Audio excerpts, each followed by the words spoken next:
Well, welcome, warm welcome, and good morning, or good afternoon, or good evening, perhaps good night, wherever you are. Although good night's normally before you sleep, so maybe we won't say that one. And so this is the fifth, I think, in our series of teachings on the Dohas, fifth and penultimate session.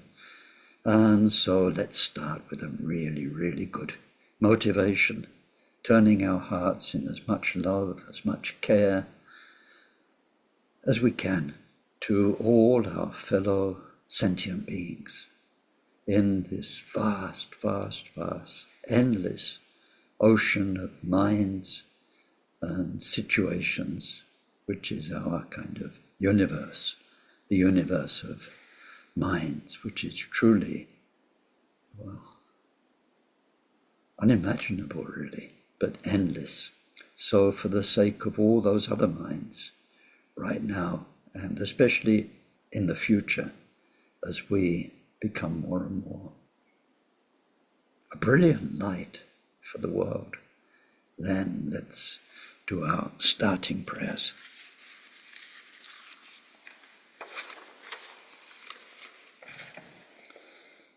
We take refuge in the Buddha, in the Dharma, and in the community of most noble minds. From this moment on until we reach the very heart of enlightenment, through our practice of generosity and all six transcendent virtues, may we reach total awakening and every enlightened quality, to be able to truly help sentient beings so lost in samsara. May each and every being be well. May they live long, be healthy, be well provided for, and have good friends. May they find respect and live in places of peace, places of plenty, and most of all, may they practice Dharma. May they each create the causes for these good circumstances to be their wealth in future lives, and may they be free from suffering and from creating causes of future suffering. May they discover the natural, sacred well-being that's totally beyond suffering, and attain the great equanimity that's free of closeness or distance from anyone. Deyata shame shamawati shameta shatru amkure marajite karota keyore tejowati olloyani bishuda nimale malapanaye kukure kaka grasana omukhi paramukhi amukhi Shamedavane savagraha bandhanane grihitva savabhava pravadina vimukta marapasha savitva buddhamudra anudgatita savamare putsarita parishude bigashantu savamarakama.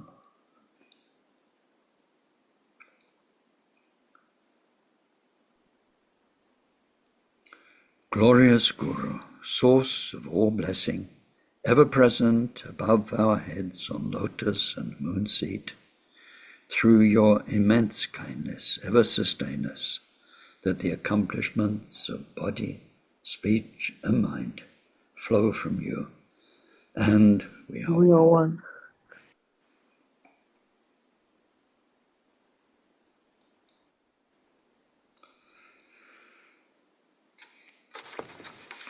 So this is, in a way, a strange course, because I'm,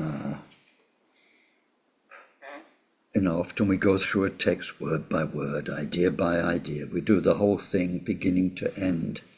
And actually, especially today, I'm going to be hopping about between teachers and Dohas. So where did we end last time? Last time was 2 weeks ago. And we ended with Milarepa and Milarepa's song to LanGom Repa. LanGom Repa, and so let me just refresh your memory. Milarepa had one disciple like the sun, one like the moon. That's the way it's expressed in our lineage anyway. So like the sun was Gampopa, like the moon was Reichungpa, and 25 like the most bright stars in the sky. So LanGom Repa was one of those 25. He was somebody who was already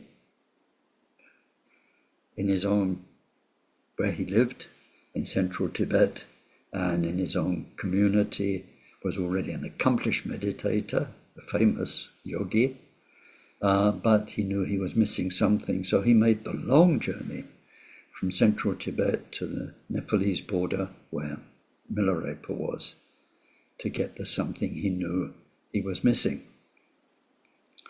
And then so Milarepa really helped him, and later on Milarepa sent him back to central Tibet, and then later he became first a sponsor, and then a friend, and then a disciple of Gampopa.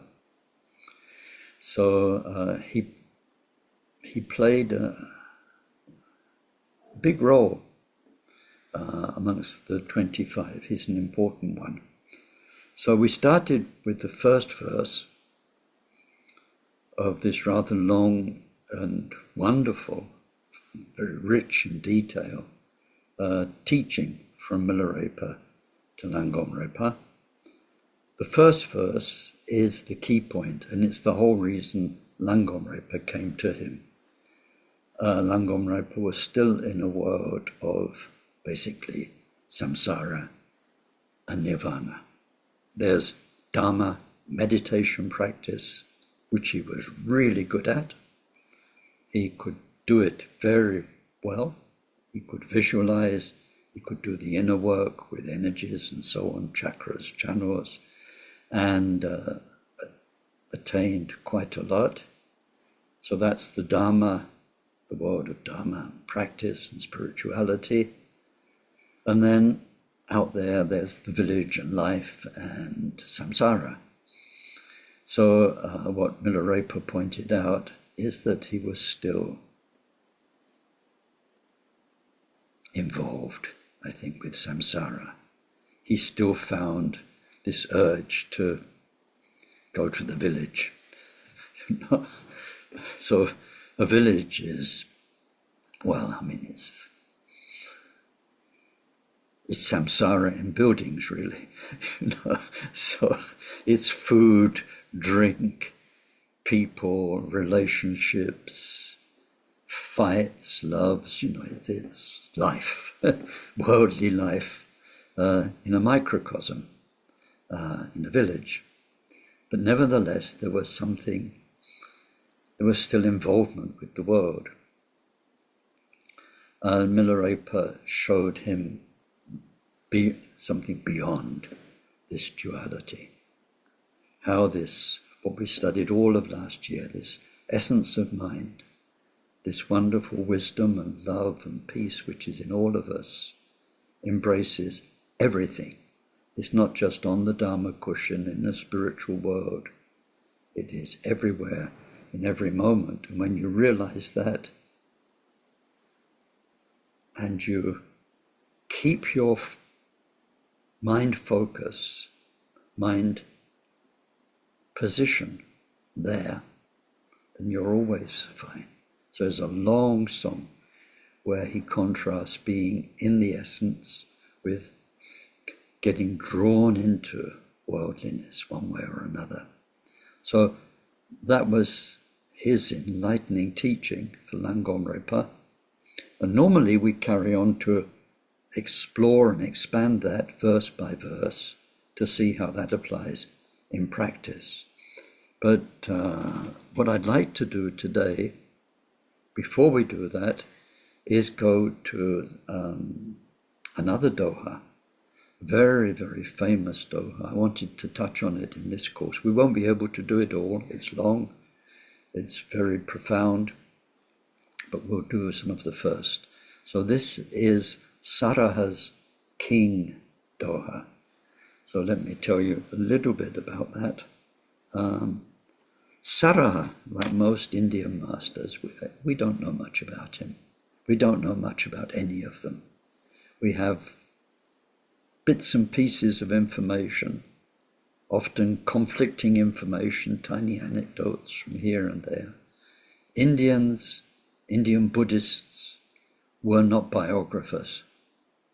They're very interesting. They just seem to get on with it. They weren't recording history. They were just living it, doing it. So for all of the, however long it was, I always forget, 12 plus 5, about 17 centuries of Indian Buddhism, we have so little information. And what we've got, a lot of it comes from not their own records, what they left with us, but from visiting pilgrims from China or other countries who did write down stuff, who did record, and then later on from Westerners, archaeologists and researchers and so on. But we have very little. But Saraha was very, very, very important in India, in Buddhism, but also outside of Buddhism, very famous. Now, for many of us who are in the Kagyu lineage, Saraha is very, very, very important. We have two lineages for the transmission of our main teaching, which is Mahamudra. Both of them both those lineages started with totally enlightened teachers. So one lineage comes from Tilopa, Naropa, Mapa, Milarepa, and so on. That's called the shorter lineage. It's actually called the close lineage, but it's close because when you go back, and especially when we go back to the early days, the number of steps before you get back to Buddha and enlightenment is very short.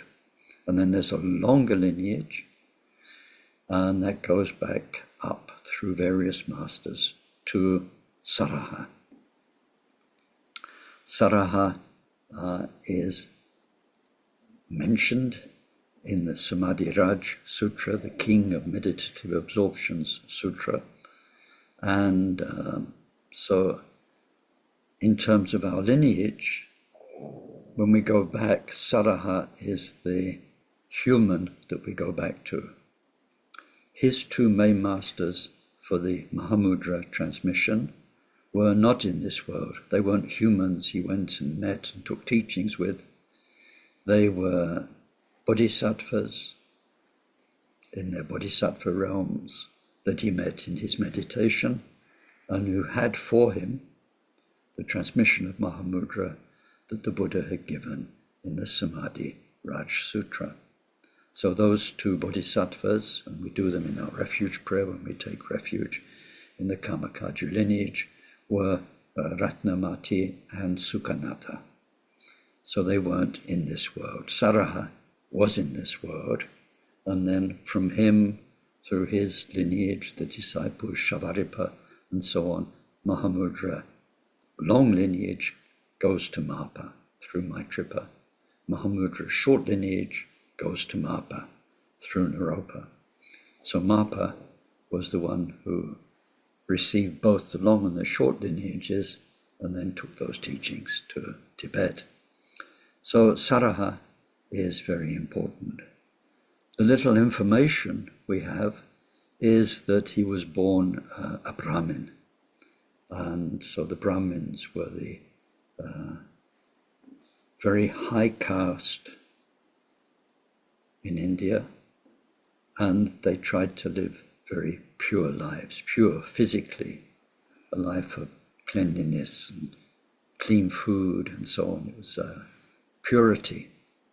And in fact, Brahma means pure in Sanskrit.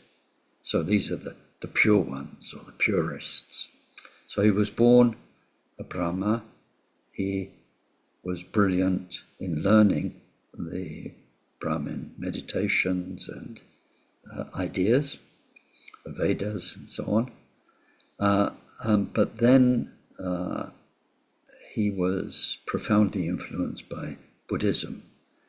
And in terms of worldly teachers, the two ones that are mainly mentioned are two dakinis, one called the arrow-making dakini and one called the radish curry dakini. So they're quite interesting names. The first one was a lady in a marketplace making arrows, and he saw her one-pointed concentration and mindfulness just captivated him. And so he went and took teachings from her, and that was very enlightening.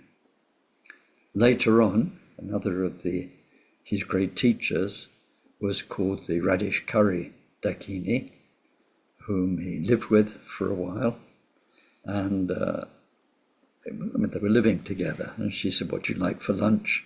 And he said, "Let's have a radish curry." Now it's translated as radish. It's not clear from the language if it was a radish or a carrot or whatever it was, but some kind of root vegetable curry. So she cooks it. In the meantime, he goes into meditation.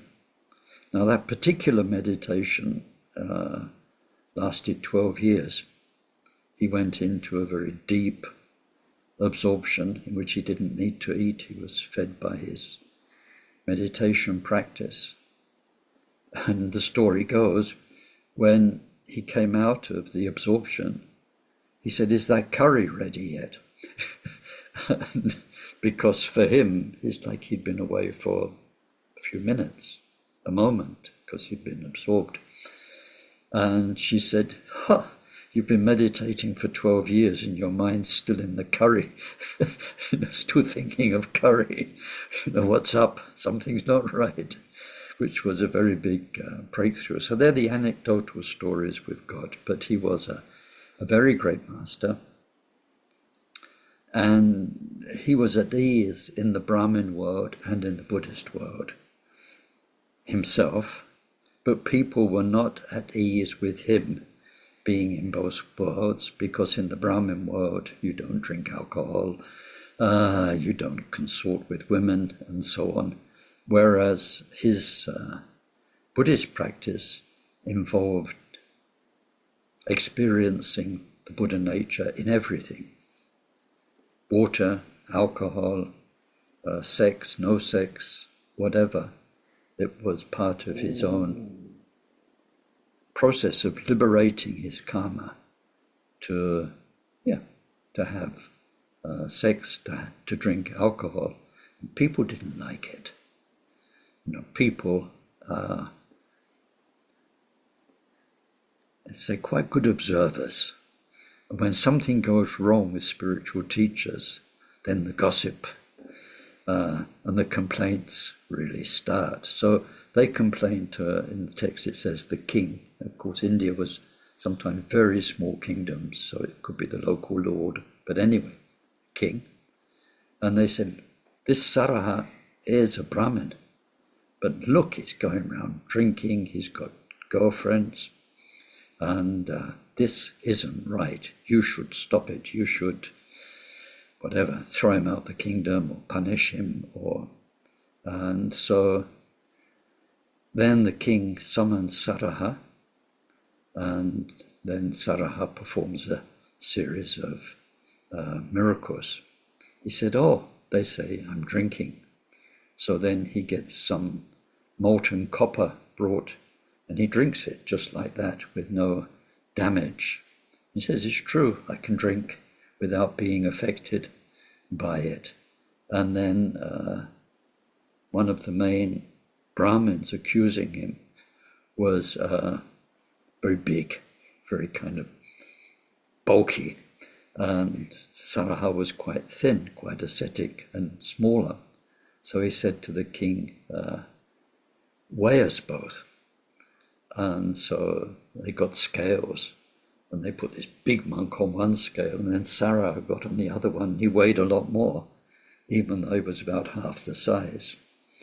And then he said, well, okay, let's see who's lying between him who says I'm not pure and me who thinks I am pure.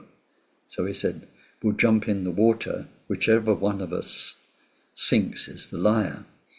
And so the Brahmin, they both jumped in the water, and the Brahmin sank and had to be saved, and Saraha just floated, and so on. So he performed miracles, and the king said, well, if somebody can do all these things, I'm certainly not criticizing them. And the king paid him deep, deep respect. And then as part of the teachings that Saraha gave, there was his direct instruction to the king, which became, can you say, through history, recorded, whatever of it was recorded becomes the King Doha, Saraha's advice to a king. So I sent you out a copy of a loose translation of some of the first verses of this, because not in the Indian time, but once this came to Tibet, the Tibetans analyzed it and saw that the actual Doha falls into sections that we can describe.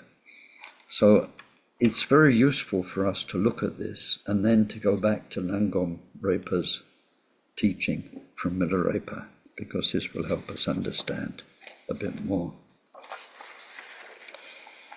So I'm looking at the text now, if you've got it. And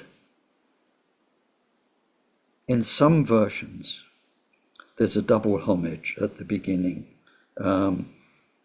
It looks like Saraha's own homage at the beginning says, homage to the one who totally defeated Mara. So I've added to that the 4 Maras. I've put 4 in, and this is a homage to the Buddha. If we think of a person, it's a homage to our Buddha mind, our Buddha nature, which overcomes the 4 Maras. That seems to be Saraha's own prostration of humility to the Buddha before he teaches the king. So always as Buddhist teachers, we don't say, this is my idea, this is me teaching. We say, this is me passing on the pure Dharma. So he pays homage.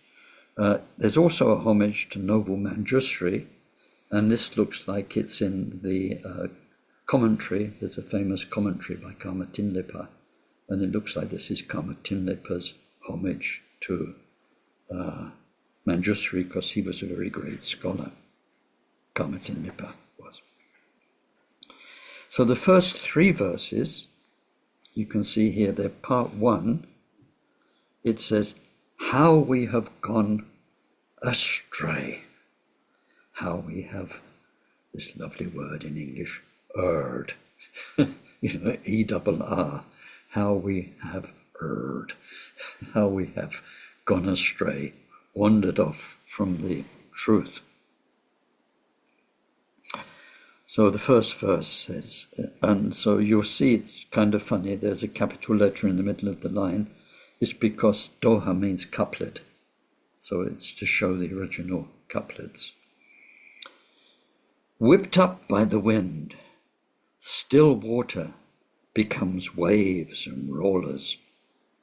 And so the king perceives Saraha, unity appearing as diversity. So this is the first of 3 examples to show how we've gone astray. So I'd like to show you, if it works, 2 pictures. Is this going to work? Suspense. So he says, whipped up by the wind, still water becomes waves and rollers. So can you see this wave if you can? That's a big wave, right? That's a very big, dramatic wave.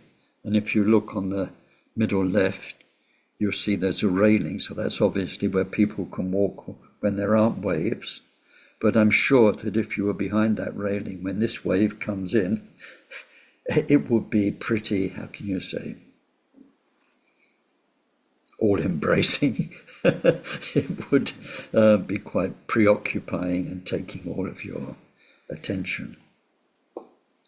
All right, so waves and rollers. And now I've got another one I'd like to share. I can find it. This one. This is the Pacific Ocean seen from space. And there, around the edge of that, there will be millions upon millions of waves, big ones, small ones, and the ocean itself will have waves and huge currents and rollers going across it. So what Saraha is saying is that his mind is like that ocean. It's all of the ocean, all of the waves, the little waves, the big waves on the edge as it crashes on the shore, all of the currents. This is how big and how all-embracing Buddha mind is. Saraha's mind, Saraha has become Buddha, his mind all the time is not separate from billions upon billions of beings' minds and reality. That's Saraha's mind. That's Buddha mind. It's not somebody's mind. It's everybody everywhere. So he said, that's how I am. And in that great oneness where everything is present and all of being's different realities, that's how I really am. But you, the king, you can't experience that. You see me as a somebody. And generally, you see me, and he says, as diversity, which the king does. He sees at one and the same time this person's a Brahmin who's been accused, but he's also a Buddhist who's doing these miracles. And he is one person separate from me, the king, and so on. Now, behind all the words of this teaching, what's going on when Saraha teaches the king is that he is lifting up his mind, is what we call these days of pointing out. He is lifting up his mind to Buddha mind temporarily. He can do that. He has the power to do that. And we see in this Doha, and then there's a Queen Doha, and there's a People's Doha, that he has the power to temporarily lift up other people's minds into Buddha mind. That's wonderful. I mean, when we do it ourselves, it takes a long time. And if somebody can temporarily give us a glimpse, and I'm sure this has happened in a way to many of us, that there is someone or something in our lives that gives us that glimpse of the bigger picture that changes everything. We're no longer just me in my world. We get moments, we get help, and it can be on our own, it can be with nature, it can be when we're thinking or meditating or just completely out of the blue. It can be through another person and their presence or their blessing, like a lama. But anyway, when there is that peek into the bigger picture, then that changes everything. So this Saraha was able to do. And then our great teachers, like I remember the 16th Karmapa. And when I remember him, and when you see afterwards in the biographies of other people who knew him, Rinpoches, they all said the point was not the teaching, blah, blah, blah, but he just was. When you were with him, you knew what Buddha mind was like. It was just there, like the sun shining. You didn't need to think, just needed to experience the endless, so joyful radiance. The 16th Karmapa's smile and laughter and presence was amazing, amazing. So anyway, he could do it. He was. And Saraha could do this. And so the first thing he says is that your mind, the king, is very busy and drawn into the samsaric reality of the moment. It's like that big wave I showed you in the first picture. We get carried away by this is happening now, this is going to happen tomorrow, and we get pulled into it. It preoccupies us. It's a very good word, that. Occupies. It's like a foreign army. It preoccupies us, takes us away. And so he says, just now you see me as a person and something's going on, it's big, I'm teaching you. No, it's a big wave. But where that wave is coming from is the immense ocean of Buddha mind, his bodhisattva mind. So he says, you've gone astray. So because this wonderful water of mind, when water is whipped up by the wind, then it's still water. No, it's not still water, it's still water. But now it becomes very active water, and it becomes big rollers or huge waves. It's the same water, but it's taken dynamic, preoccupying proportions. So that's how we've gone astray. We've made a big deal out of our karma.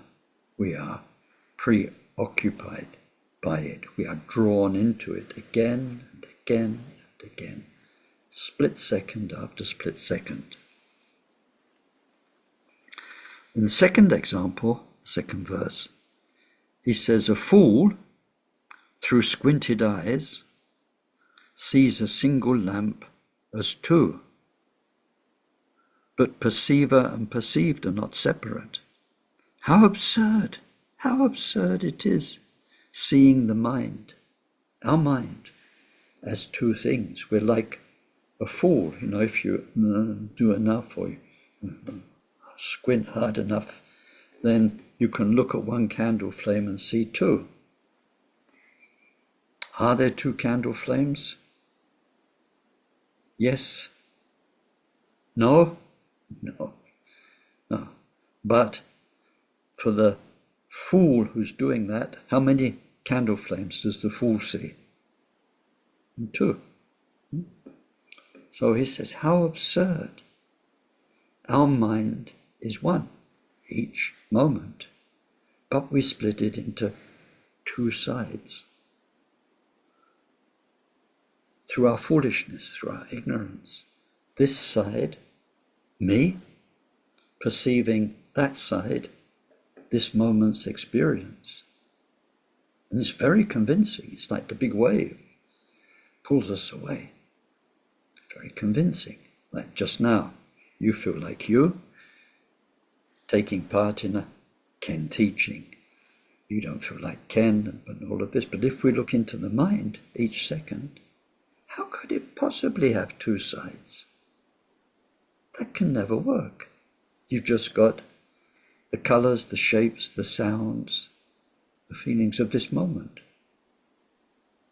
We split that into two sides by our storytelling. It's totally unnecessary. But that habit has gone on through thousands of lifetimes, and it's a real nuisance to shake off. Once we start meditating and more technique, we realize this, what's called dualistic split, Even if you don't believe in it, even if you tell yourself about wonderful oneness, you still feel like you, and it still looks like it.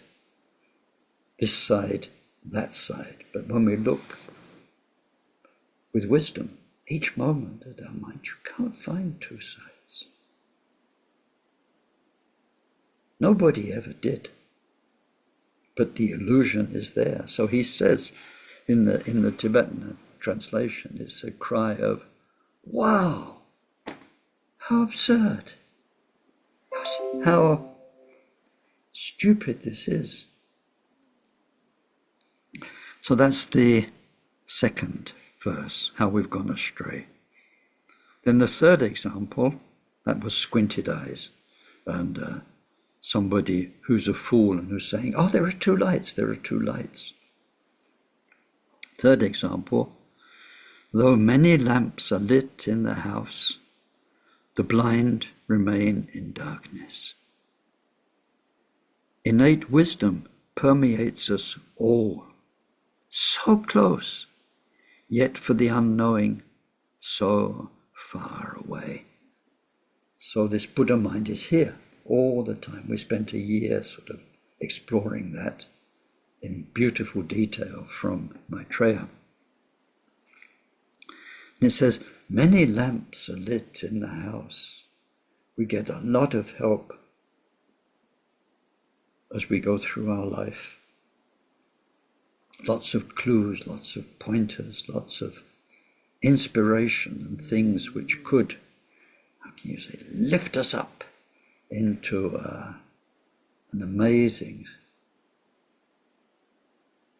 diligent, motivated, inspired spiritual life. So it says many lamps have been lit, and especially thanks to others, especially various teachers of different faiths and so on, of Dharma. Many lamps have been lit, but it's like in a house. No matter how many lamps you light, the blind still can't see.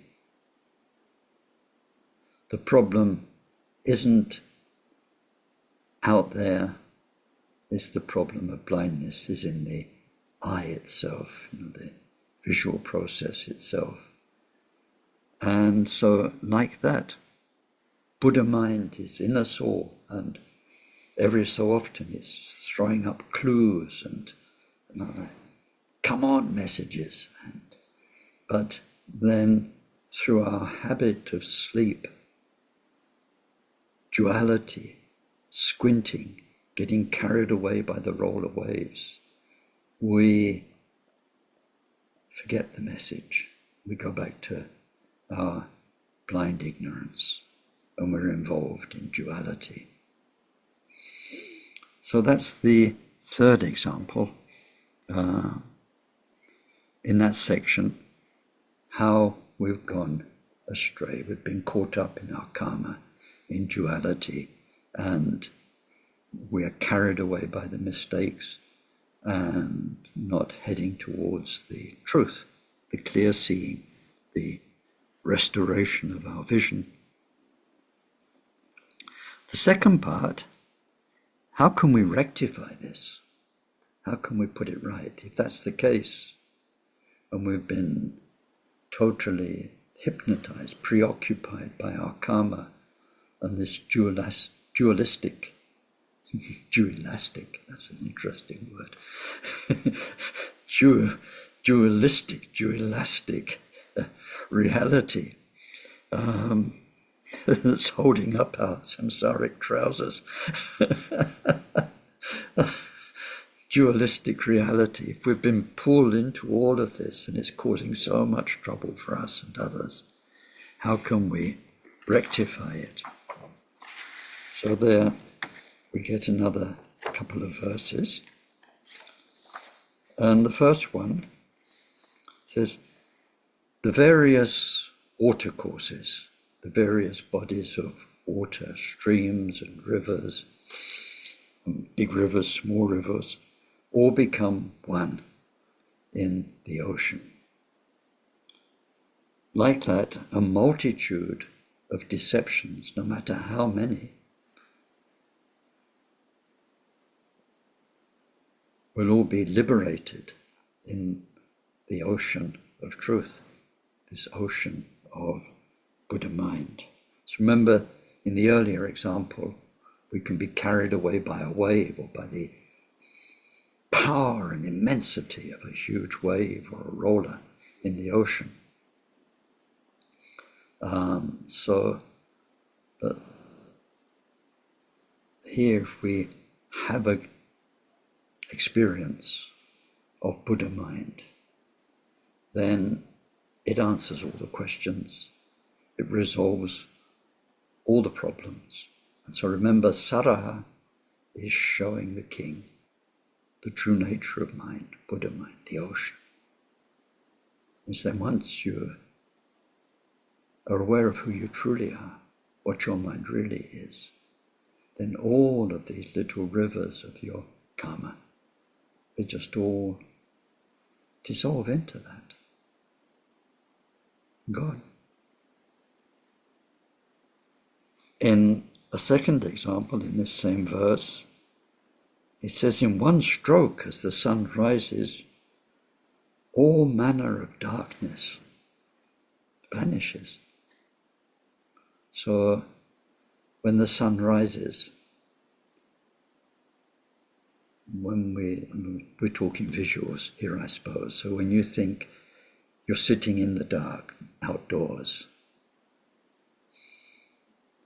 how many things are there which are invisible, which are confusion? How many bushes, how many stones, how many animals?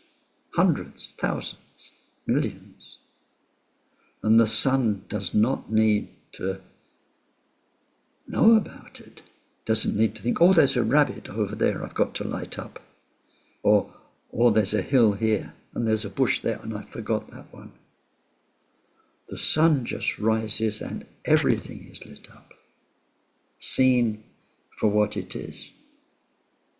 Whatever it was, whether it was food or poison, a dangerous animal or a friendly animal, whatever it is lit up and shown for what it is. Not every single thing needs to be lit up by the sun. The sun doesn't need to think about the specifics, it just is. So when the isness of our own being, of our mind, is experienced, then that liberates all of the darkness, the various thousands of darknesses of our ignorance and our confusion, our projections onto ourselves, other people, situations. They don't need each one to be dealt with. That one experience of Buddha mind sorts them all out. It's amazing. It's like the sun in the morning. Comes up, you see everything. It's brilliant. Or, and that's the ocean. It goes into it. Then the next verse explores this ocean into which all the rivers run. This truth of mind into which all the rivers of our confusion are liberated. It says the ocean gives rise to rain-bearing clouds. The clouds rain, the rain goes into the rivers come back into the ocean. It's like this with the unchanging space, Buddha mind. Although everything's happening to everyone, everywhere, in another way, nothing happens. There is no increase or decrease. When people get enlightened, enlightenment doesn't get a little bit bigger because somebody else has joined. Or when somebody gets very samsaric, it doesn't take it away. This is like that view from space of the Pacific Ocean, when one's mind is in the truth. That's changeless. No beginning, no end, no increase, no decrease, nothing to take from it, nothing to add to it. Do you remember that verse I highlighted last year? Very famous verse in the Buddha nature teachings. Nothing Nothing to be removed from this, nothing thereon to add. Truly seeing the true nature, truly liberated. That verse. It's a very important one. So he's saying, even though there are all the details of each person's confusion and samsara, which are liberated like when the sun shines. So like the ocean, from that bigger picture, from Saraha's mind, and now what is showing the king.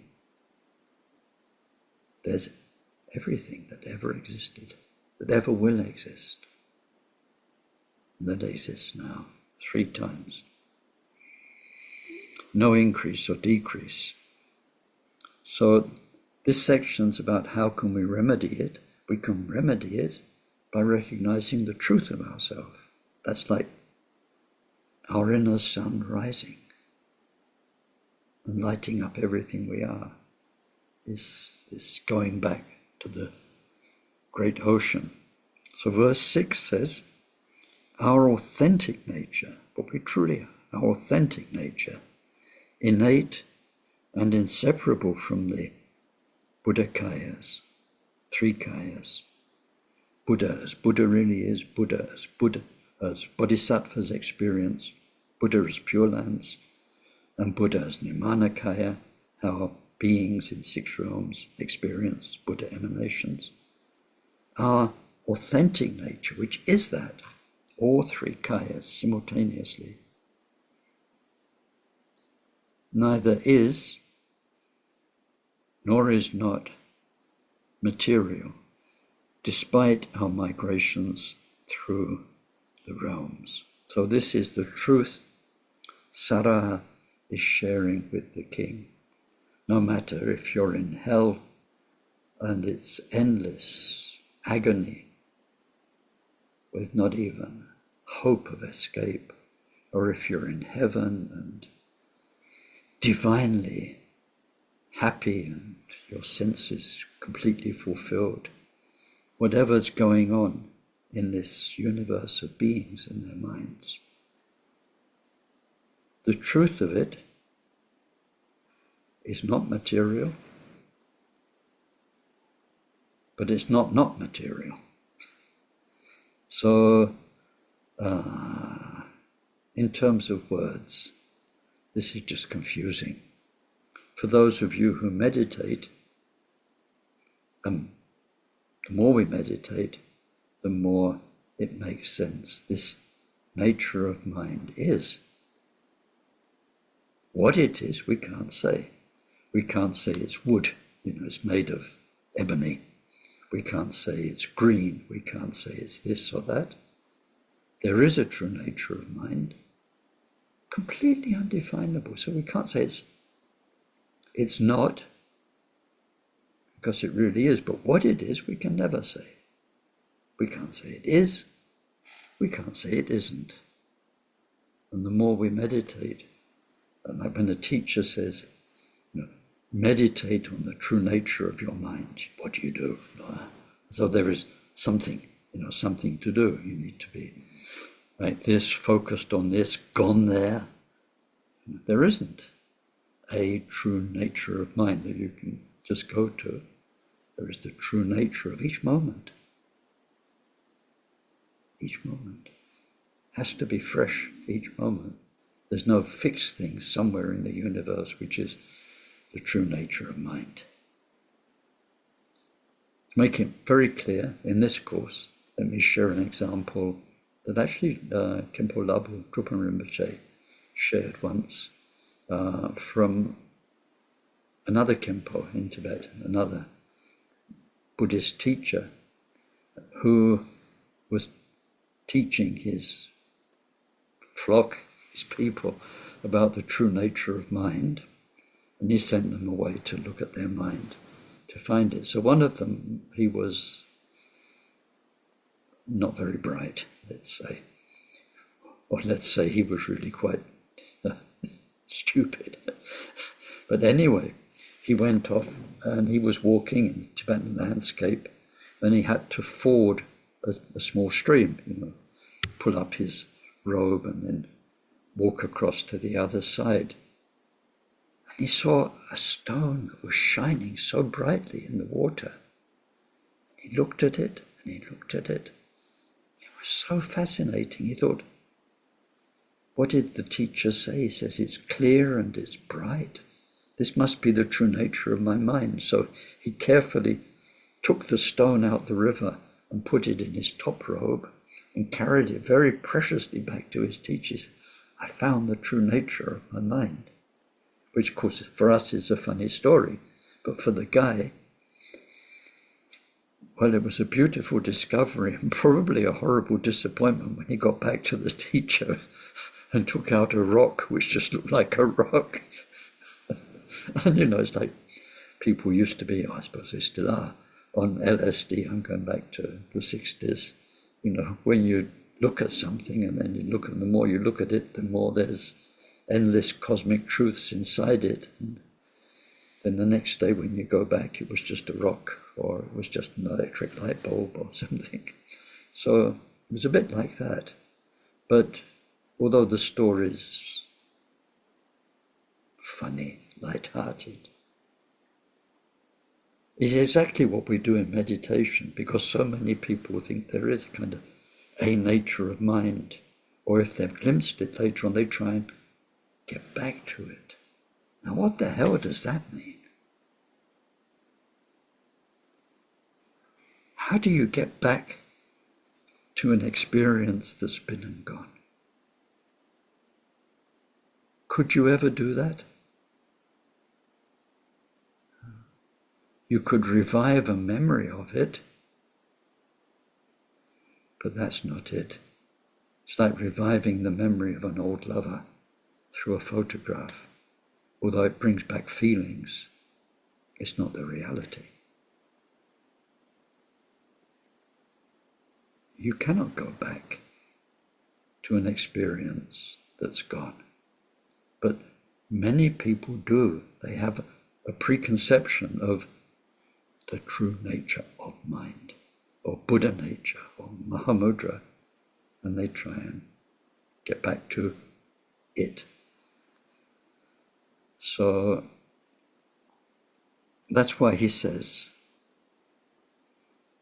something that can be expanded through acres and acres of philosophy and Nagarjuna's teachings about it neither exists nor doesn't exist, nor all of that stuff. But he's talking directly to the king. He's saying, this truth that I'm sharing with you now, that I'm lifting you up into, it's not a something, but it's not a nothing. And it's the same truth every moment, the truth of every taste, of every sight, of every sound, of every being, of ourselves. So by recognizing that, if we go back to these last 3 verses, how can we correct the fault? Is by recognizing the truth of who we are, our true nature, our Buddha nature. The third part, it's got 4 verses. So, right, let's follow the logic. You've gone wrong. How can we put it right? That's what we need to do. So then next thing, how can we prepare ourselves? How can we ready ourselves for that? What's the work we need to do? It's like if you've gone wrong on a path, you say, whoops, for the last 20 minutes we've been walking down the wrong path. Back there we should have turned left, not right. So then we've got to realize we've gone wrong. Secondly, how to put it right? Well, we know what we need to do. So then how can we now prepare ourselves for that? How can we actually do it? 4 verses. First one, it says, we are each moment forsaking, abandoning, not experiencing genuine, the word here it says, bliss, real, forever happiness, it means. The happiness that's innate to our mind's true nature. It's innate. It doesn't depend on chocolate eclairs or smiles or anything. It doesn't depend on something coming from other and the outside. It's there all the time. Most wonderful, perfect happiness of peace and love and compassion. So we forsake that to walk other paths. And instead, we place hope in what is contrived. Here the word contrived, it means depends on causes and conditions. If she smiles at me, I'm happy. If she frowns, I wonder what I've done wrong. Or will the curry turn out correct? Or have I put in too much cumin that's going to spoil it all? Anything that's temporary and depends on the coming together of causes and conditions. Our success, what happens to our children, our grandchildren, our looks, our physical health, all of this story of karma, as long as our happiness depends on that, it's contrived. This word contrived, it means it's conditioned and it's fragile, it's dangerous, you can't rely on it. So moment after moment, our awareness opts for the big samsaric wave of the moment. We are not in the ocean that embraces all the waves. So here the example says we place our hopes instead on the contrived. So it says, like bees amassing honey, but not consuming it. This opportunity so close is squandered, is lost. We miss out. Moment after moment, we have the opportunity to be liberated in the true nature of this moment, of our own mind, experiencing this moment. And instead we get pulled into hope and fear and all the rest. So it's like the bees, and when you must have seen it these days because information circulates. One spoonful of honey, how many bees it takes and how many flowers they need to visit. And it's enormous. I have honey with breakfast every morning.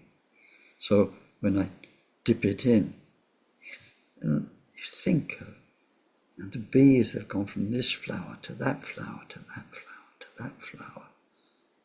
And if they've, in the end, all of that becomes just this much honey. But then they never get to eat it or consume it or use it for their own strength. Gosh, all of that for nothing. Woo!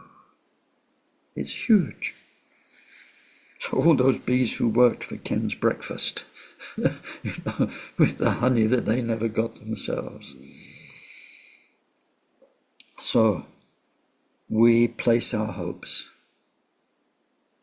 in the worldly stuff, which is contrived, depends on causes and conditions. The next verse, quite interesting one, says, animals don't make suffering for themselves. That's the human speciality. This one stings, this couplet.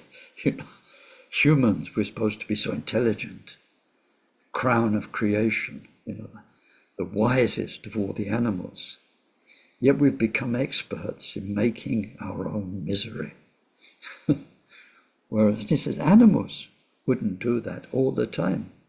They're living in the moment and working out how to avoid the danger, how to get the best food, and so on. They are on that level quite intelligent. And I must say, it's just a Ken thought this, but it is a Ken thought. Like some animals, when the time has come to die, they're so noble, they're so graceful, they just lie down and die. They let it happen. And we humans can make such a song and dance about it, or do anything to prolong our lives, even though those lives are hurting very much, and so on. So anyway, the point here is it's Saraha talking to the king, right? And the king knows about animals, and it's kind of an obvious point. And so it says, rather than drinking the ambrosia of space, we opt for fixation. Now this word fixation is quite, I can say, popular and common in Dharma translations these days. I think Trungpa Rinpoche maybe was one of the first ones to make it popular. It's okay, but the word itself, fixation, is a very powerful word. When we say somebody is fixated, it's quite psychotic, really. It's quite an extreme word. And the term here is not talking about something that's extreme within our worldly reality. It's talking about what we do every moment. Each moment, through habit, we get drawn into the present moment rather than relaxing into the true nature of our mind. In fact, at first we don't even know what the true nature of mind is. It takes a lot of practice to discover it. And then once we've had a taste or a glimpse and so on, we start to realize how moment after moment we're drawn into the karmic detail, what's happening now, rather than into the true nature of the mind of what's happening now. So if we go back to my honey with the porridge at breakfast, I can either be into the taste of the honey, or the combination of the honey and the oatmeal milk and the porridge. Oh, breakfast. And then a sip of coffee. Oh, that's so nice. The first sip of coffee of the day. And you can either be there or in the simultaneity of that, but you are stably in the true Buddha nature of your mind, which is like both being the whole Pacific Ocean as well as one big wave. Where California, Big Sur, they have big waves there. So both, you are the ocean and its wave. So when we are the ocean and its momentary manifestation of life, then we are drinking the ambrosia of space. We're in the Buddha nature of mind, no matter what's happening, pleasure or pain or whatever. So it says we opt for, the word is fixation, but it means we get involved. I think involvement. We get involved with the samsaric detail totally. We forget the truth of the mind. We're not used to looking at the mind itself rather than this momentary experience. The next one, spurning sandalwood's fragrant aroma, flies are attracted to excrement, not to use another word. Likewise, we turn from transcendence of suffering, of misery, captivated by our habitual negativity, ignorance, and the mind poisons. So remember, he's talking to a king. Kings have palaces, they have the best. Sandalwood's expensive, it's rare. So normal people wouldn't have sandalwood furniture and things. The king's probably got some sandalwood stuff. So he's talking to the king. He says, flies they're not attracted to sandalwood. They like a nice piece of shit, nothing like it. What is it says? I saw once. A graffiti. Eat shit. 10 billion flies can't be wrong. And, samsara. Enjoy samsara. 8 billion humans can't be wrong. Or maybe they are. So these flies aren't attracted to sandalwood with its beautiful fragrance. They're attracted to excrement. So likewise, we turn away from what is so rare and beautiful, and we're attracted to what is polluted. And the last one, number 10, verse 10. An ox's hoofprint filled with water soon dries out. It's not so precious. Meaning, the hoofprint full of water. Those seemingly perfect and stable experiences, sacred experiences it means, no matter how desirable, will too evaporate. This is talking more to spiritual people, to people who practice and who meditate. And he's saying, of course, the experiences, the special ones, the uplifting ones, the sacred ones, the visionary ones, or the ones which are felt deep in the heart, or whatever, they are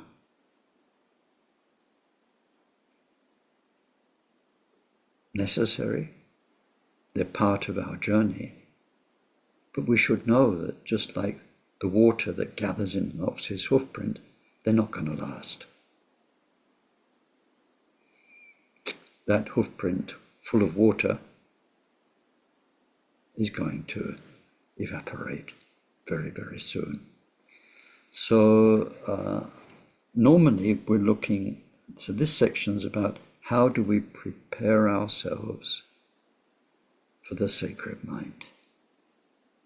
We need to disentangle ourselves from samsara, but we also need to disentangle ourselves from Dharma experiences, not be attached to them, not to be attached to the memories, because that was the past. It's gone. It's gone forever. You'll never go back there. It will never happen again. And so we have to disentangle ourselves from samsara and disentangle ourselves from past sacred experiences and realize that the present sacred experiences are created by causes and circumstances. They're the results of causes, so they will end. Like everything that's created by causes ends. So these sacred experiences, these meditation experiences, which are so amazing, so nourishing, they're part of our journey, but then in this preparation for the real thing, we need to not be attached to them in any way. I hope that makes sense. So I wanted to just, for us to dip our toes into Saraha before we go back to LanGom Repa, because it gives us, I think, a nice, basically I wanted to include Saraha in this course, but then the King Doha. Now, about this King Doha, we've done, 3, 6, 10 verses. Quite early on, sometime in the 70s, about 1975, I remember Akon Rinpoche taking a Mahamudra text, and we had one of the very first photocopiers. Don't know if you remember those old photocopiers. They were thermic. They made a copy which didn't last. it kind of disappeared with time. And so he took that, photocopied the Tibetan text, and then he took scissors and he cut out the equivalent in here of one verse or one couplet. And he gave that to me to meditate on for life. Just one verse. It's like they do in Zen Buddhism. You get an idea and you've got to go away with that until you're enlightened. You stick with it. You don't go more and more ideas, endless learning. You've got to take that one as your teacher's life advice for you. And it was very true. I mean, I'm still getting there with those two verses. So we've gone through this with an analysis of what's gone wrong, how it can be put right, how we can prepare ourselves for it. We're going through something which is a bigger story, the whole Doha, but each verse could be a treasure that enriches your life in these verses. And I wanted to touch on Saraha, because look how true it is. This water when it's calm, so like a calm lake, so still, it's so clear. When you look in the water, you see, in the clear water, you see the plants, you see the fishes coming and going. You look at the surface of the water, you see the reflection of the endless sky and clouds and space. Clear, still water is an amazing thing. And then the wind comes along, and you don't see the fishes, and you don't see the weeds at the bottom of the water. You don't see the reflection of the sky anymore. The wind troubles the water, and what do you see? Trouble. Troubled water. You only see the busy waves, and then if that becomes violent, and a violent wind, then the water itself becomes dangerous and turbulent and preoccupying. So just that first verse, whipped up by the wind, still water becomes waves and rollers. So your mind,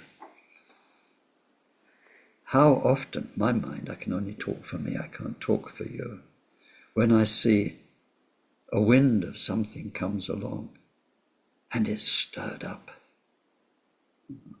and you get totally drawn into it. You're afraid this is going to happen. You're hoping that's going to happen. You're preoccupied. You're totally occupied. How true that is, just that one verse. We could stick with it for a long, long time. Or if you go out to the sunrise and you just experience how dark it is, you can't see a thing. You've not got a clue. I mean, you know from memory that the house next door is there and that there are trees there and bushes.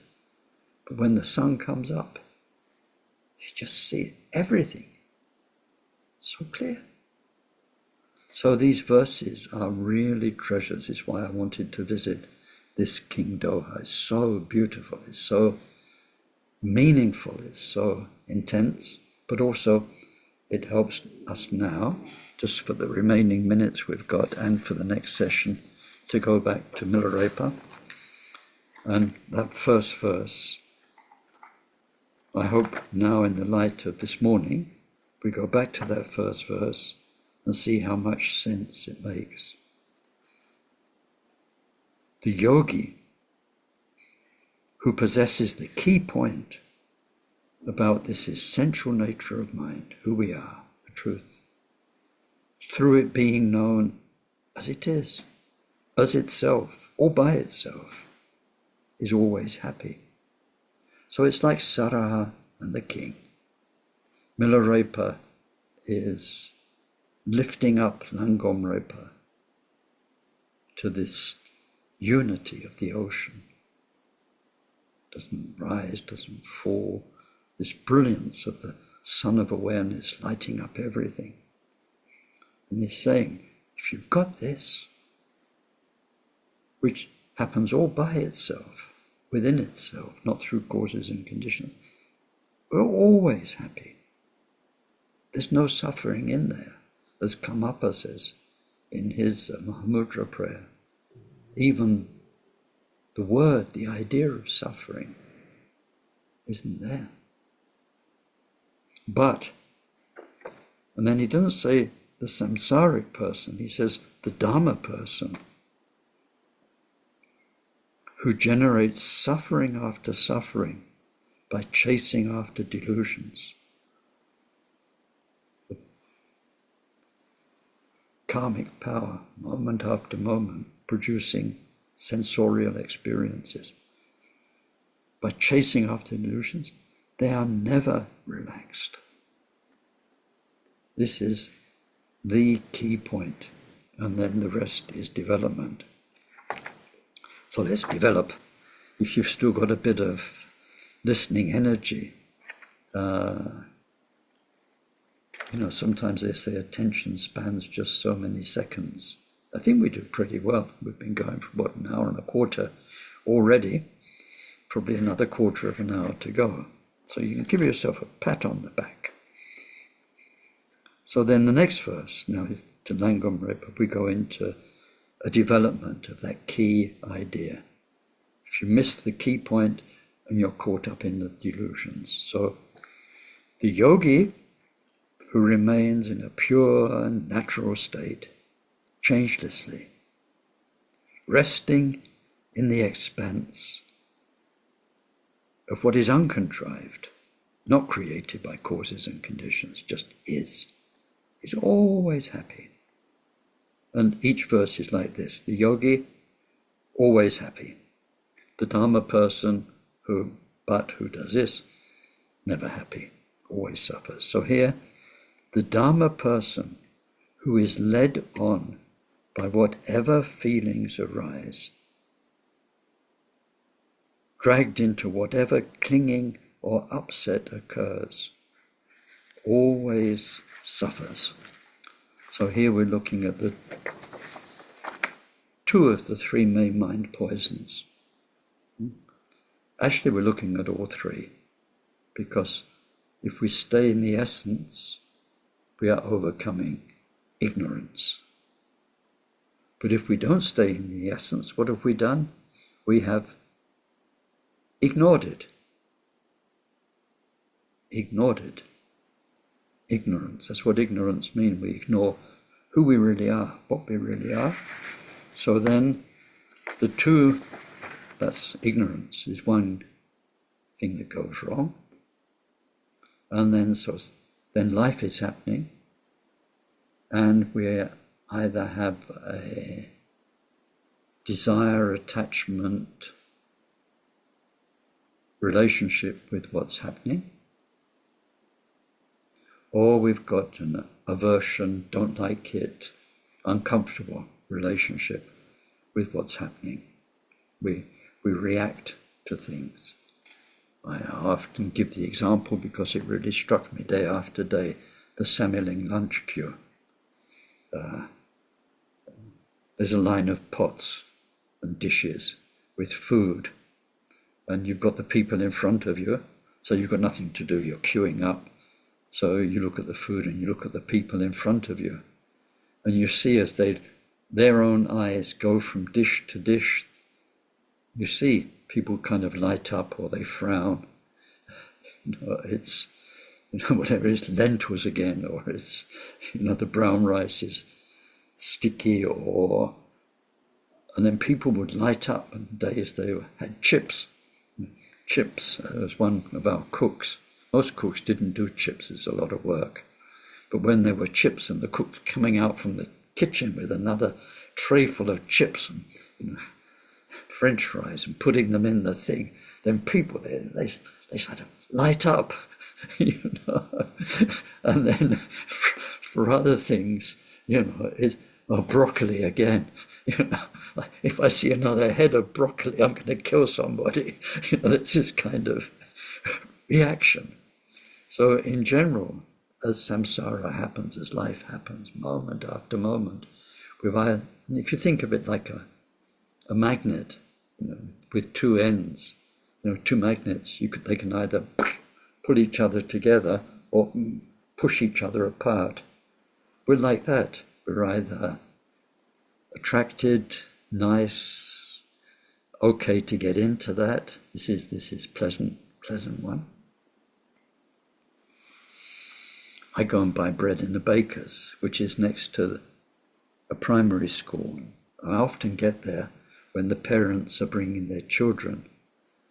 And so queuing up, the children go in front of all the cakes. They've placed the cakes at a very low level so that the kids can say, oh, I want that one, I want that one. They get a bit further along, no, I want this one, right? You can see it working. And so there's either attraction, and we'll let it happen, and there's sweet involvement, or there's repulsion, rejection, and want to get out.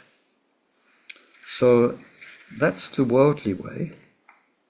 Now remember, he's talking to LanGom Repa, who, for all of his meditation skill, he still wants to go down to the village from time to time. And I think it's terrible because on, for instance, Facebook, lots of people I know, they've got their teachers and monks, and you get so many images of lamas and rinpoches in restaurants. It looks like, if you just did the Facebook page, this is what monks do. They go to restaurants, and sometimes huge spreads. They look like it's more like a Michelin guide, than seeing them in monasteries. And there's that too. There's monasteries and prayers, but that all looks the same. Bang, bang. So once you've seen one, they're all pretty much similar, but you wonder, which restaurant's this and what are they eating? It looks like that. That's what monks do. So anyway, so it says the Dharma person, and he's talking to LanGom Repa, who's attracted to the village and the momo shop and all the rest, whatever's there. You're always suffering. That is, you're drawn back into your samsara. In the next verse, the yogi who cuts through hopes and fears, doubts, by realizing everything that manifests, appearances, that's the word we use, appearances, whatever manifests in this moment, to be Dhammakaya, void by nature, Dhammakaya, the void nature, the true nature of mind, is always happy. And Milarepa sings in other places, if I hurt, I'm happy. If I feel pleasant, I'm happy. Everything is realized to be what it really is, a manifestation of your mind, and your mind is Buddha. It's like the whole Pacific Ocean. It's a sweet wave, it's a dangerous wave, but it's the Pacific Ocean manifesting. And you're in the depths and the vastness of the ocean, not lost in the wave. You are the ocean and the wave. You are your Buddha mind, and on the surface, you hurt. On the surface, someone's hurting you. On the surface, you're happy. You're in a restaurant with lamas. Food's good, whatever. That's on the surface. But that surface is never separate from its essence, which is Buddha. That's beautiful. That's how it should be. That's how it could be. That's how it will be if we practice well. So he's saying the yogi who cuts through all that stuff that happens when we're involved, when we're preoccupied, then we hope, or we're afraid, this is going to happen, or we hope that's going to happen. And then in between we doubt, will it, won't it? All of that, we realize is mind. And your mind's so beautiful, so peaceful, so happy. You're connected with Buddha, with the Bodhisattvas, with your lineage, with your Guru's blessing every moment. So he says, the Dharma person who does not crush the 8 worldly concerns and who is talkative and rash. He's talking to LanGom Repa, but he's talking to all of us. So the 8 worldly concerns, that's our last topic today, they go very nicely in English because we can make words that sound the same. So 8 worldly concerns, they're in 4 pairs. Loss and gain. We're involved with the pain of loss or the hope of gain. Loss and gain. Pleasure and pain. We are attracted to pleasure. We seek pleasure. We seek to avoid pain. Pleasure and pain.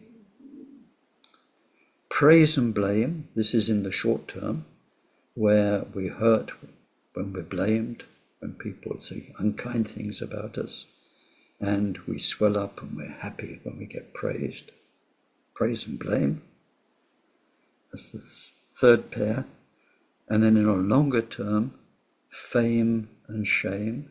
We want to be respected, we want to have good reputation, nicely looked upon in general by others, and not to be shamed, not to be looked upon as not nice and or terrible, whatever, but through bad eyes. So they all sound the same. Loss, gain, pleasure, pain, praise, blame, fame, shame. Blame, aim, they all got that same sound at the end. So much of life is about these 8 worldly concerns. We want gain, we don't want loss, we want pleasure, we don't want pain, we want to be seen nicely and appreciated by other people, not detested by other people. And in the immediate, our ears are listening for praise and don't like blame. So the Dharma person who does not crush those, so when they come up, this is the word he used, crushed.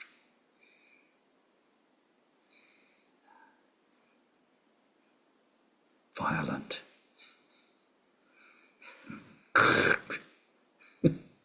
Crush.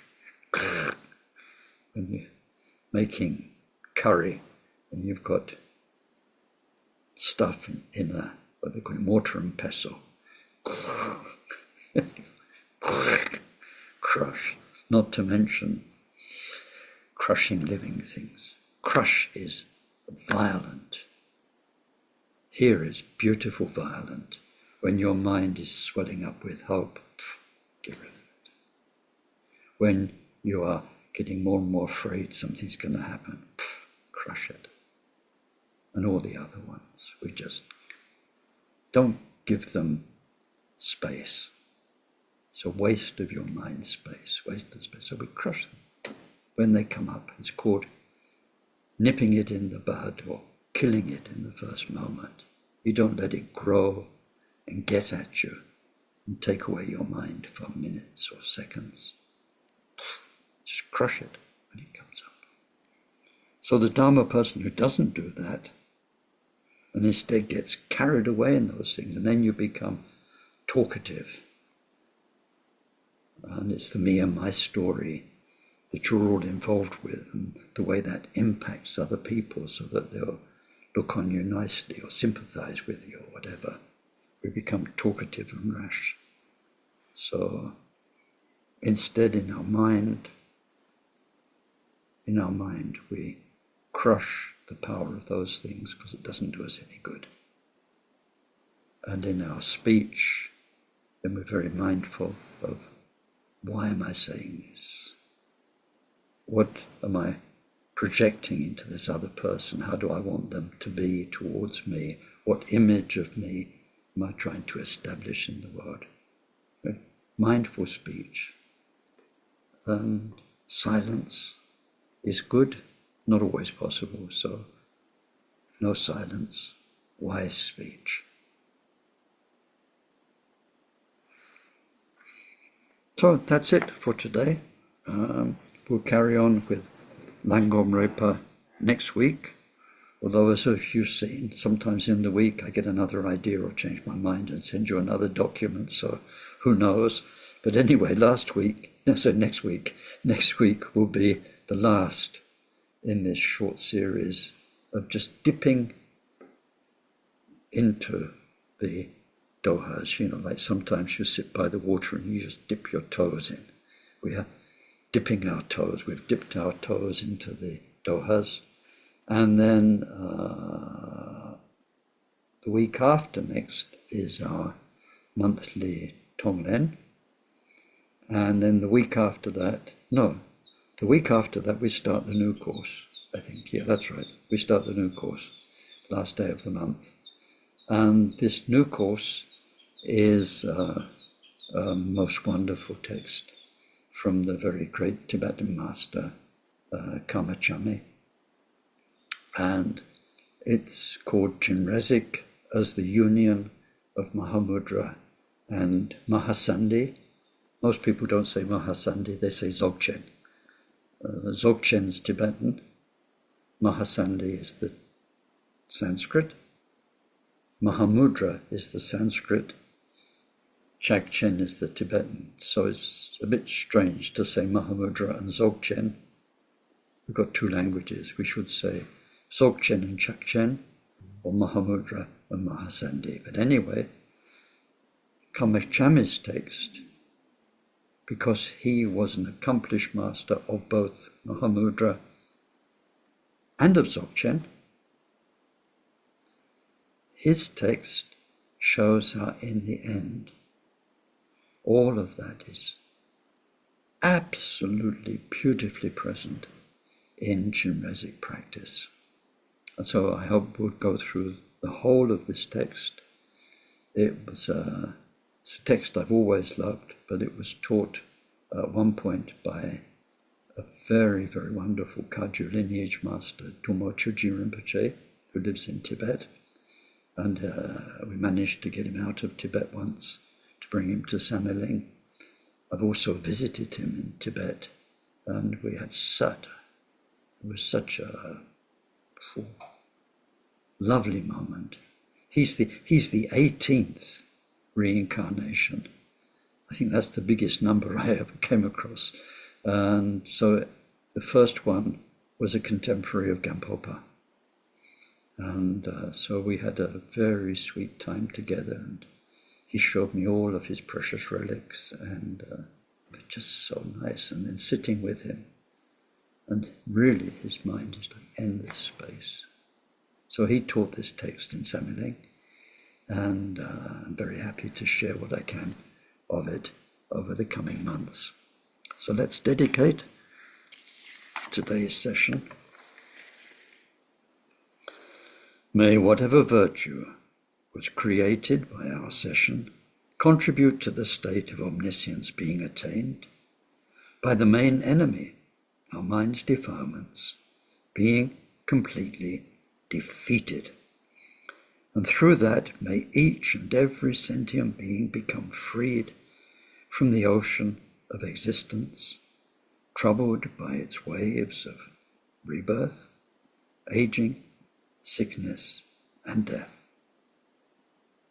May this precious bodhicitta arise in those in whom it's not yet arisen.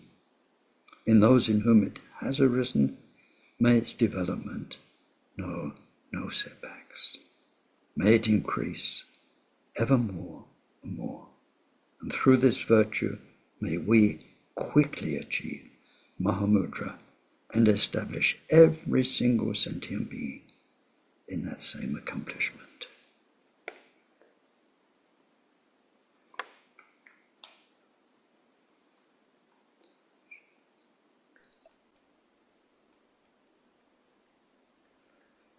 Okay, over to you, and time for your comments and feedback, questions, and hello to those I didn't say hello to at the beginning. Good to see you. Hey Ken, I wonder could I ask you something? Yeah, of course, Dorcas. Uh, just about the involvement. How do you manage that, like, to make decisions and without getting involved, and in life to make the right decisions without getting involved? Well, there's involved and involved. I mean, we live in a world, we're not in a cave, we're not all alone, we're not in monasteries. We have to deal with life. So we are involved in that sense. And we have to earn a living, manage formalities and all that kind of thing. So we are materially involved, but we're not letting ourselves get emotionally involved. I think that's the first place to start. We're not letting it get to us. We're not letting it. We're seeing how it can make us upset, how it can make us angry or resentful, and or the other way around. We get involved with things that we're too clingy for. We're getting too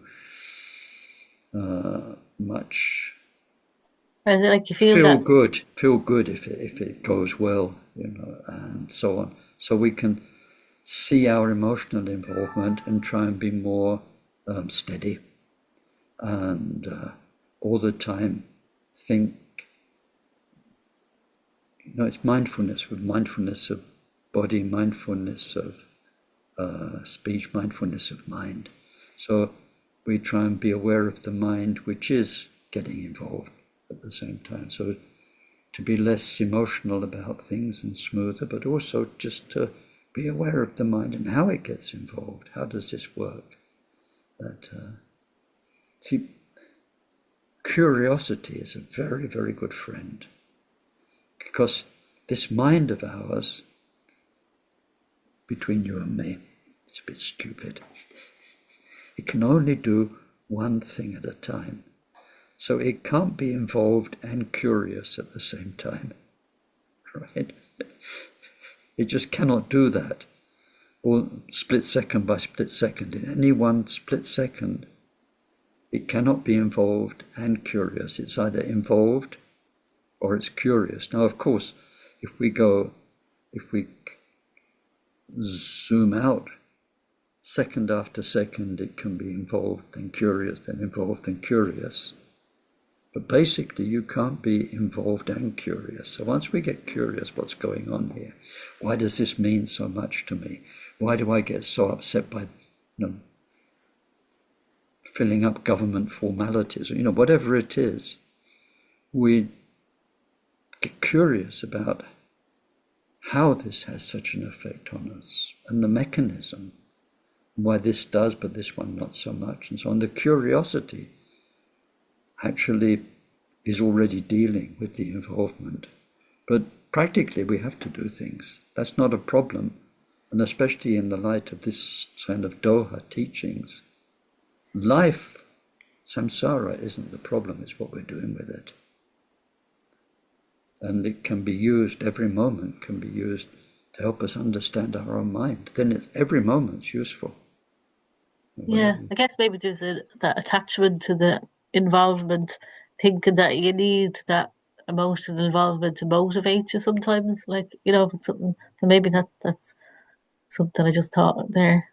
Yeah, You we can see can. that's fueling myself. Okay, I'll share something weird from my mind, because it's the only way I know how to do this, right? Lived a long time in Scotland. Just up the road from Sameling, there's a series of waterfalls on the Garwood track. And every year the salmon come and they jump up the waterfalls, right? Because they need to get to the very head of the river to breed, right? It's just manic. It just shows the power of sex, even in fish. They've got to breed. And they jump up and they hit the rock, and they sometimes bleed and they fall back down. And then they try again, and they try again. They either die or they get there, right? So how do they do it? There's a waterfall, and when you look, it's fantastic. fantastic Dharma teaching. They use their fins and their body to wiggle against the current, so they get up a little bit, and then they suddenly turn, and the whole power of the current, woof, goes down, and they turn their bodies so that they make a curve. Do you see how that works? They get up a little bit, so they've got a little bit of altitude in the waterfall, and then they turn around, and all the force of the water, instead of pushing them down, they turn their body and they go out and whoop, and they jump. And with a bit of luck, they land on top of the waterfall. They use the adversity of the current to go beyond it and get to the next step. It's brilliant. And it's like watching a Dharma center, because some make it and some don't, and some slap themselves against the sharp rocks and they go down and they're bleeding a bit. Nevertheless, they go back in there and a bit harder and come on one last effort, and whoop, they do this somersault and they end up on top where they can recover a bit before the next one. It's just amazing. So we are needy beings. We are samsaric beings. We need things. So we use that. We are experts at needing. So we transform it. What do we need more than anything? What do we need? Enlightenment. When do we need it? Now. Yes. So we're good at needing. We know how to do it. So we learn to transform this longing for something. We can do that. We long for enlightenment. And how do we long for it? By learning about it and really thinking about its qualities, how wonderful it is. And so then we don't long so much for worldly things, we long more and more for enlightenment. And then our power to be put off by stuff, to resent it, not to want it, we transform that, like the salmon, into, I don't want all this samsaric involvement. I've done this lifetime after lifetime. What the hell am I doing getting involved with this and this? So we don't try and switch off the whole thing. This is the bodhisattva path. We turn it around into something useful. That's very comfortable. And we can do it as much as we can, step by step, little bit by little bit. And it's quite amazing. Because it's not as though we have to suppress our longing. It's so much part of us, we can just rechannel it. And then it's helping us rather than hurting us. So the curiosity is very good for that, because the curiosity, what's going on here, we can do it with tiny things. How you're in the lunch queue, and how your mind is, wanting some of that and would take a bigger portion, or not wanting that. What's going on here? We work with little things and then bigger things, and then when the very challenging desires or the very challenging adversities come along, we have a habit, a new habit. It's all about changing habits. Thank you so much, Ken. You're welcome. Great.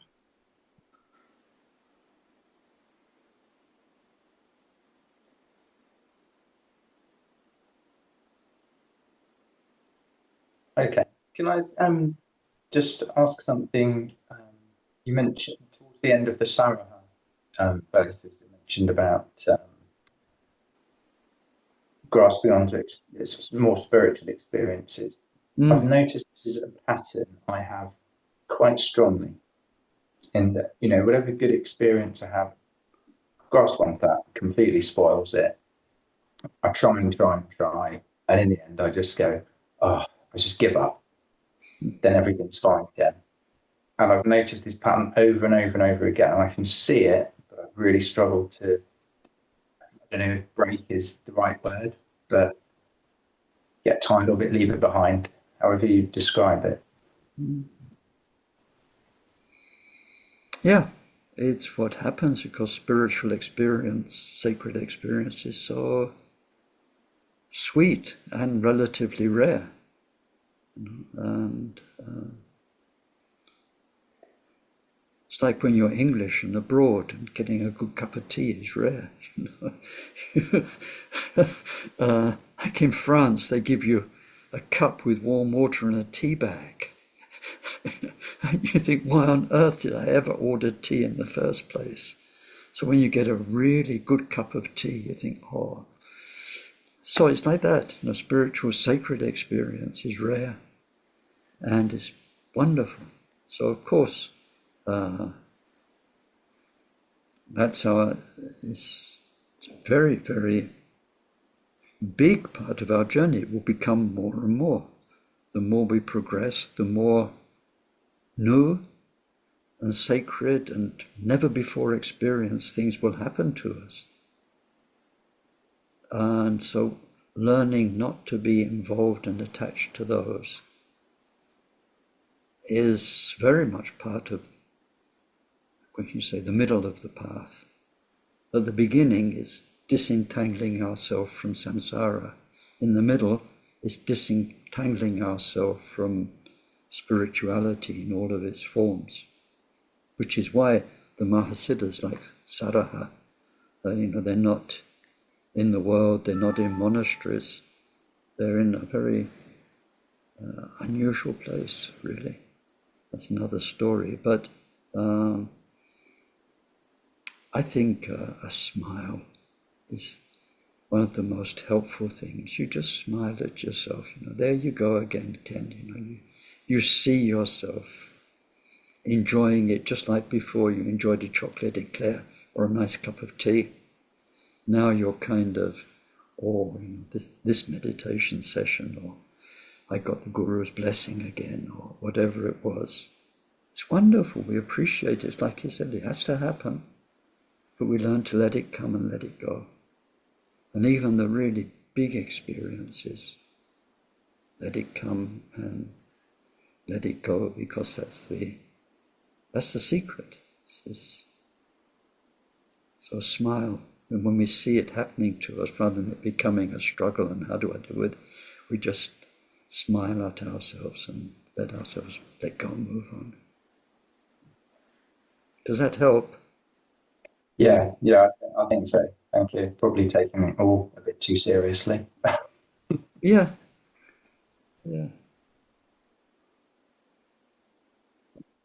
Ken? Yes. Hello, yeah. About this question, what does it mean actually letting go? It means not to be attached to it, or because we don't want to forget them. They are a source of encouragement and motivation. So what does it mean to let go of a good experience, spiritual experience?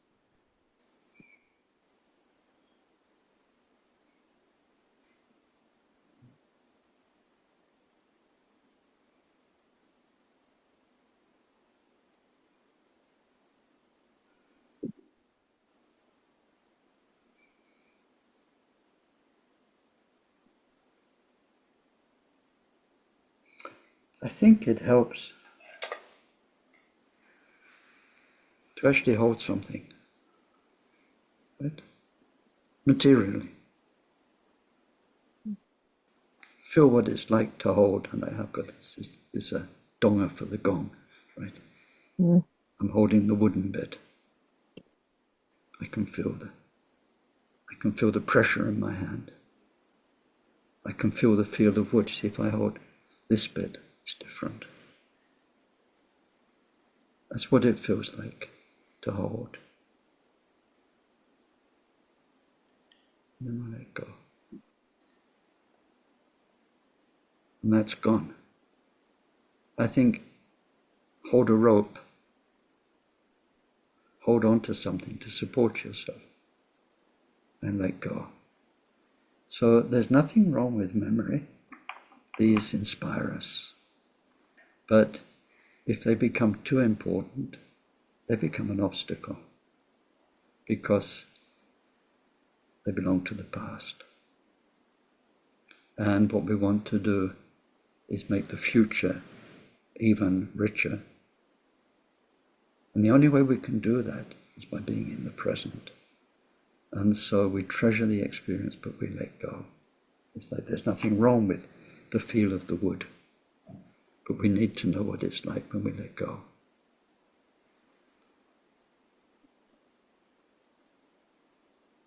I think that's what comes to my mind to say that.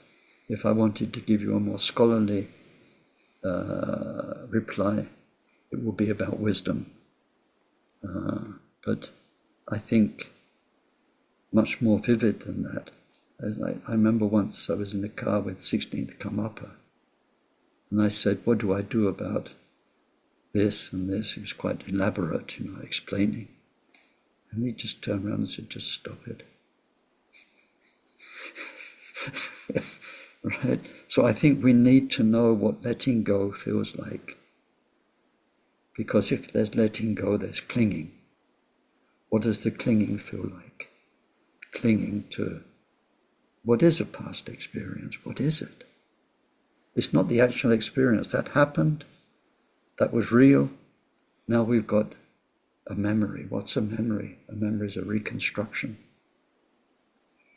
That can help because it inspires us to a certain extent. But then every time we're with the memory, we're not with the living present moment. We're dwelling in the past. So we can't really know what letting go feels like till we know what the clinging feels like. What is the clinging?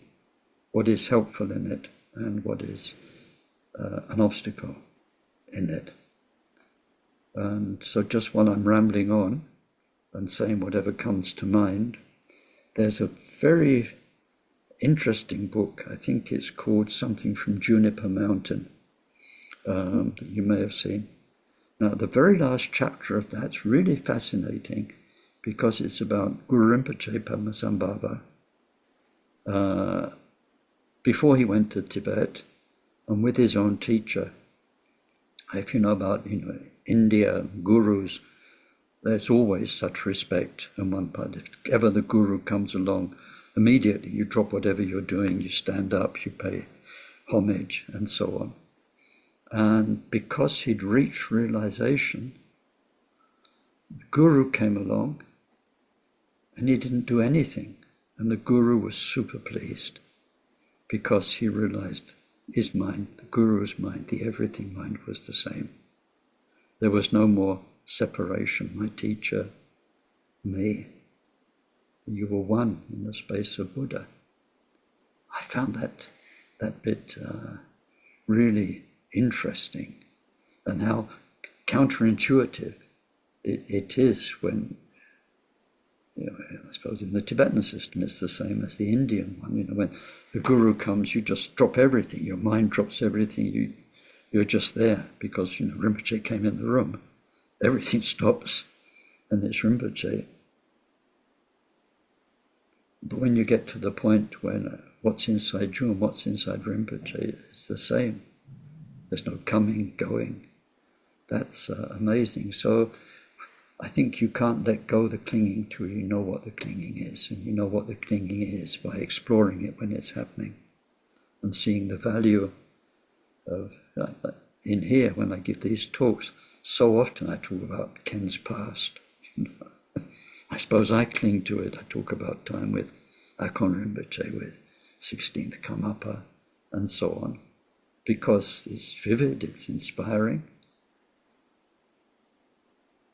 Well, it's not only inspiring, to be honest. I'm referring specifically to some experience I had. It's a teaching. It's a teaching. It's something that if I want a reference to, let's say, the oneness or the non-duality. Yeah. So I just have to remember the lesson I got there in that experience, which felt and like it balances me back. Good. So that's the same as inspiration. It's something that's helpful. Yeah. So these things, and I think it's also what we saw in Saraha's verses. It's not that these things are wrong or not helpful. It's a question of having the right attitude. It's food in a certain way, but too much food, and then that's not good. If all of our present moment is going back to which is basically a psychological reconstruction of something, very powerful memory that's still very alive. So as long as it's helpful and as much as it's helpful, we allow that in, but we need to learn from that so that the present moment and the future is evolving. Yeah. I mean, this is hard. This is hard for people, for instance, whose gurus have died because they don't find a replacement. And their magic moments, so many of them, were in the past. But actually, by dwelling in the past, they're blocking off feeling the guru's blessing in the present moment, and it's still there. I meet this in lots of people, from my own mandala of Samueling and people who knew Akon Rinpoche. His blessing is as much present in this moment as it ever was at any time in my whole life's experience with him. I've found that out. But by dwelling in the past, I'm blocking out the present. And the present, you can't preempt. It's not the same as the past. It's not a replica. It's fresh and new. It's challenging sometimes. But I can't let that blessing, because his body died, but the mind didn't change. His bodhisattva. The mind is exactly the same. The connection is exactly as powerful. But what happened in his past. And to let that in the present, we need to know how to dose the past and when, how much to let it in, and also when not to let it in, I think. But that's only my answer. I'm just me. I'm not a Rinpoche or a Lama or anything like that. But I think that's what I can say that might help. Yeah, I think it's a matter of what do you benefit from it now? So if I remember, like, nice experience, not nice is not the word, but amazing experience I had, but it invokes now devotion, and I'm open to like a new experience of it, or new understanding of something new. So I think that's okay. I don't know. Sounds good.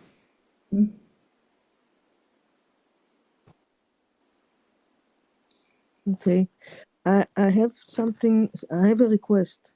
My eyesight is deteriorating very, very much. And it's very, very difficult for me to do things by, with the WhatsApp computer, whatever. It took me like an hour today to get on the class. So if I can ask you to register me for the next course. I'm sorry I'm wasting time. No. It has to, and one has to adjust to the new reality, which is, if you send me the link, then I can maybe find it myself or ask someone to. On WhatsApp. So for WhatsApp, then I need, we're not connected on WhatsApp, are we? I need your phone number. Okay, so I can try send you by mail. Good. Okay. Of course. And I know somebody very close to me who in the 1970s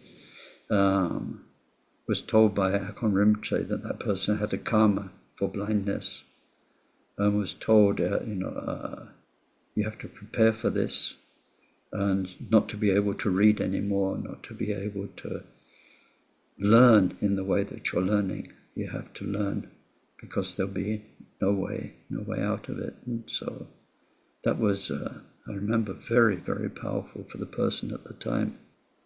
And it gave that person a window of about 6 months, a year before the problem occurred, and to readjust, because that person wasn't expecting to be blind for the rest of their life. Mm. That was amazing, that his foresight gave that opportunity.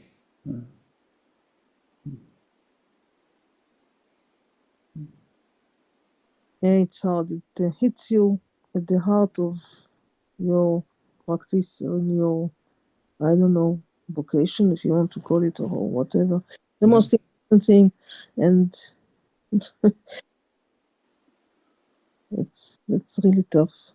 But in general, when there's loss of sight, there's loss of one of the senses, then people compensate from with their other senses. I think for Dharma people, there can be a hidden blessing in it, because for most people, vision takes so much of our awareness time. If you could compute the number of split seconds every day that go into looking, it's a lot, rather than hearing or feeling with our body. And when there's a loss of vision, there can be a much deeper, much more vivid feeling, your inner feelings, what's going on in your heart center where the guru is, and things like this. And you actually can see reality that the eyes don't see. One can sense with an openness what's going on in a way that was not possible before, because we were so taken with the visual sense. Yeah. One's inner awareness can be so deep. So I hope that's the case. I hope that the loss becomes a blessing. Thank you.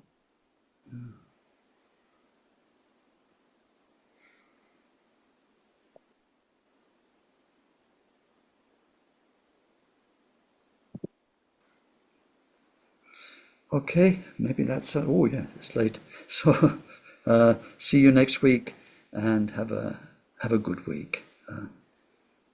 All the best to everybody. Thank you. Bye-bye. Ken. Drama. Very much. Okay. Thank you, Bye-bye. everyone. Bye, everyone.